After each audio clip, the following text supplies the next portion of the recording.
got so much motherfucking design on right now. Break it down, bring it back, make it clap. I got 3 old thoughts, new guap, wear that damn bitches on my line, and you know. Sejarah Islam Indonesia. Islam adalah agama yang dibawa oleh Nabi Muhammad. Islam merupakan agama Allah yang diturunkan untuk seluruh manusia. Di dalamnya terdapat pedoman dan aturan demi kebahagiaan di dunia dan di akhirat. Ada 3 hal yang menjadi sendi utama dalam agama Islam itu sendiri, yakni iman, Islam, dan ihsan. Teori masuknya Islam di Indonesia. Teori Gujarat.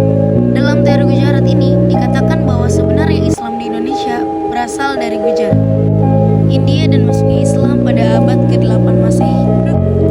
Teori ini juga didasarkan pada corak ajaran Islam yang cenderung mempunyai warna tasawuf.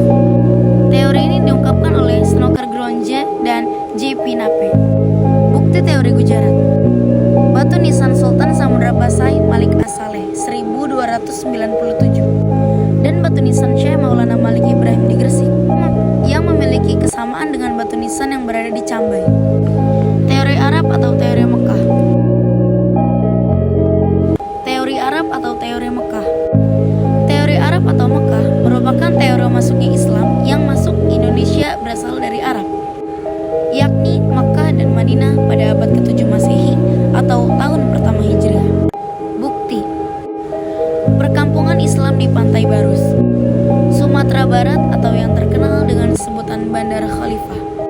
Kampung Barus atau Kampung Barus adalah sebuah perkampungan Islam yang berada di pesisir Sumatera yang terbentuk sekitar abad ke-6.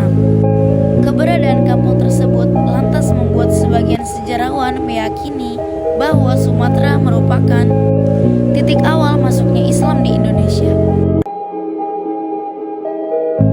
Teori Persia.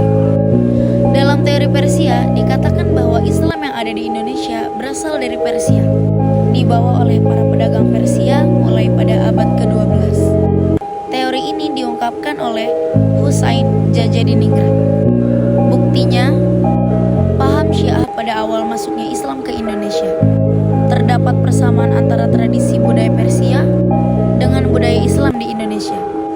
Terdapat upacara tabuk di Iran dan tabuk di Sumatera Barat, serta jambi sebagai lambang untuk mengarak jasad Husain bin Ali bin Abi Thalib yang terbunuh dalam peristiwa Karbala. Teori Tiongkok.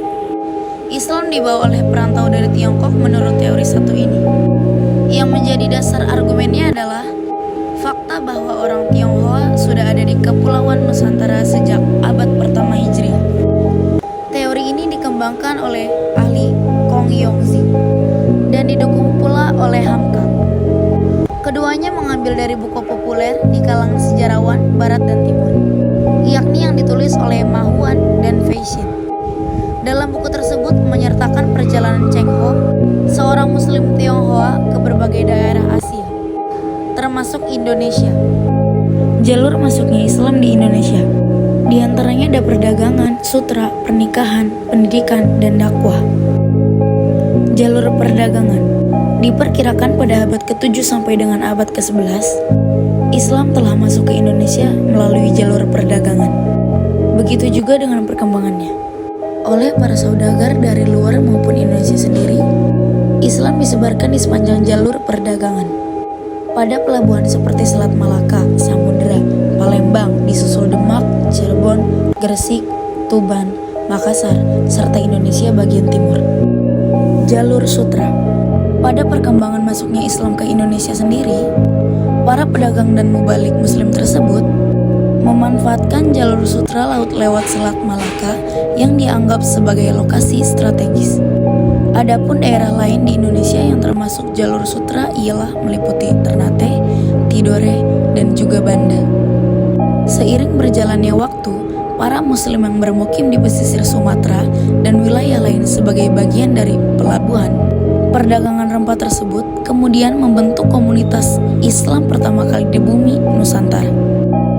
Untuk jalur pernikahan ditempuh oleh para ulama sekitar pada abad ke-11 sampai ke-13 Masehi. Para saudagar Muslim dari Gujarat, Arab Benggala dan lainnya menikah dengan orang Indonesia. Jalur pernikahan ini mempunyai pengaruh yang begitu besar dalam persebaran Islam di tanah air tercinta. Jalur pendidikan dibentuk oleh para dai yang menang mengabdikan dirinya untuk menyebarkan Islam ke wilayah baru. Para dai ini bukanlah pedagang, melainkan mereka adalah para pengembara yang hanya mengembara menuju wilayah baru yang belum tersentuh Islam, sama sekali dipandu oleh para pedagang hanya untuk berdakwah. Jalur akulturasi budaya atau dakwah. Sekitar pada abad ke-12 sampai ke-14 Masehi, melalui akulturasi budaya ini, para dai memberikan kesan kepada masyarakat bahwa Islam sesuai dan tidak bertentangan dengan budaya mereka, sehingga tidak adanya keterpaksaan dalam memeluk agama Islam. Misalnya, seperti cara Wali Songo dalam mendakwahkan Islam melalui seni lagu-lagu permainan dan wayang.